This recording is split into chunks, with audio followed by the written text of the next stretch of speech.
China will hold all the cards if the West fails to do anything about its aggression, according to an expert.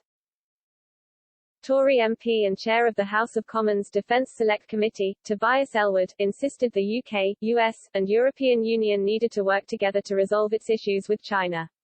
During an interview with Express.co.uk, Mr. Ellwood warned that China could find itself in a confident position if the West fails to find a solution to the communist nation's aggression.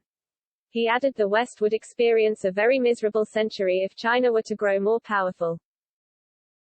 Mr. Ellwood said, "We are still coming to terms with what we need to do about China. In my view, this is very serious indeed. The world is splintering into two competing spheres of influence.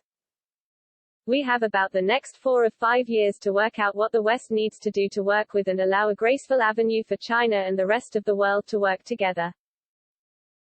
If we don't find a solution, then we will be so disempowered that China will hold all the cards. That I think is going to make for a very miserable century."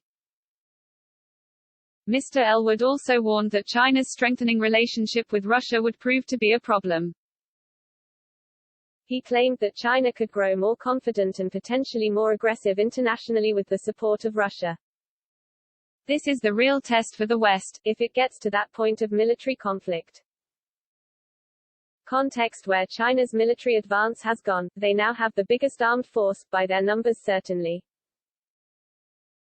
Their navy grows the size of the UK's navy every single year. They are developing a 5th-generation fast jet and are building aircraft carriers as well. They are also teaming up with Russia, which in itself is another sideshow in the challenge that we face. Russian troops arrived in China earlier this week as the two nations plan on holding strategic military drills for the first time.